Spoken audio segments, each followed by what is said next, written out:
Assalamualaikum warahmatullahi wabarakatuh.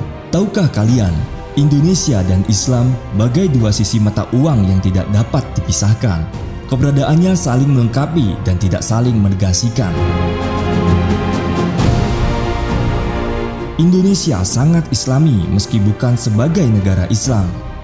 Dengan spirit negara Darussalam atau negara perdamaian, para pendiri bangsa telah membangun dan meletakkan dasar-dasar berbangsa dan bernegara berbasis muahadah atau konsensus bersama yang didasarkan pada Pancasila, Bhinneka Tunggal Ika, Negara Kesatuan Republik Indonesia, dan Undang-Undang Dasar 1945. Islam transnasional muncul yang disebut dengan Hizbut Tahrir, ada Salafi, ada juga Wahabi yang mulai masuk ke Indonesia, di mana Indonesia di awal-awal merintis pengembangan peradaban Islam pada saat itu justru dibidani oleh tokoh-tokoh besar, dibidani oleh kiai-kiai besar, dan itu adalah orang-orang yang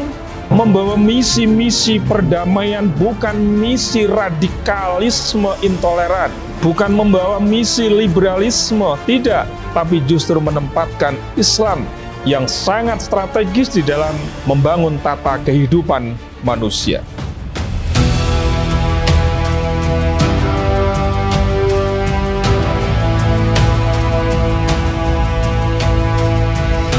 Konsep bernegara yang dibangun oleh para pendiri bangsa Indonesia sangat selaras dengan ajaran Rasulullah SAW. Dalam membangun negara Madinah sebagai negara peradaban, bukan negara Islam. Hal tersebut dapat dibuktikan dalam Piagam Madinah yang menegaskan bahwa semua orang dengan berbagai latar belakang, suku, dan agama boleh hidup secara damai dengan menjunjung tinggi keragaman, serta harus taat terhadap peraturan perundang-undangan yang ditetapkan. Demikian halnya Rasulullah juga menjunjung tinggi nilai-nilai demokrasi dan hak asasi manusia. Rasulullah tidak pernah membuat negara Islam, tetapi Rasulullah membuat negara Madinah yang sangat beradab.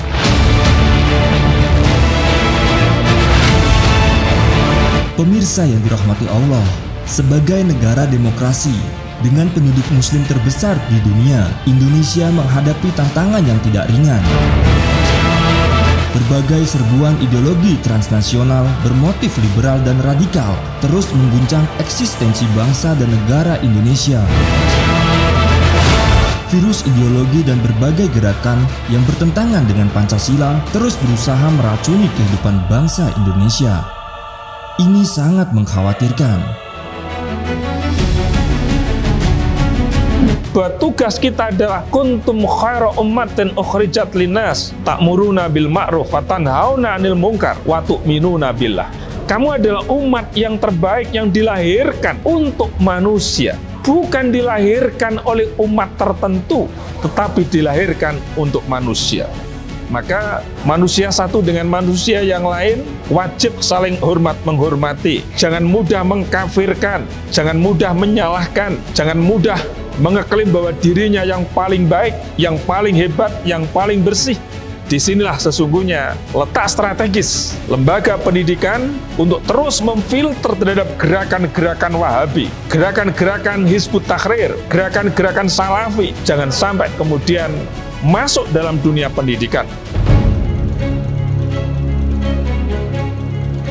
Dengan berbagai dalih dan kedok keagamaan, kelompok radikal terorisme terus bergerak melakukan takfiri yang terus mengkafir-kafirkan orang lain yang memecah belah persatuan bangsa. Mereka merangsak masuk menyebarkan faham Wahabi yang bertentangan dengan spirit Islam Ahlus Sunnah wal Jamaah yang ramah, damai, dan toleran. Maka dari itu, nggak boleh kita mengkafir-kafirkan orang, nggak boleh kita memiliki sikap-sikap eksklusif, sikap-sikap fanatik. Sikap-sikap itu hanya kita tunjukkan dari sisi ideologi dan keyakinan kita kepada Allah Subhanahu wa Ta'ala. Pemirsa yang budiman, tahukah kalian bahwa ideologi, paham, dan gerakan kelompok radikal terorisme sangatlah bertentangan dengan ajaran Rasulullah SAW yang sangat damai dan toleran.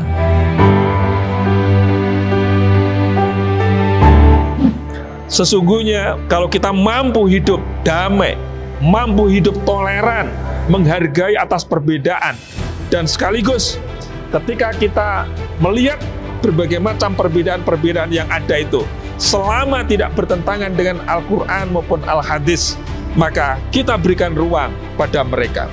Tapi kalau bertentangan dengan Al-Quran dan Al-Hadis, maka di situ ada konsep watawasaw bil haqqi watawasaw bis sabr. Kita saling mengingatkan dalam hal kebenaran, dan kita saling juga mengingatkan agar supaya kita selalu bersikap yang lebih sabar.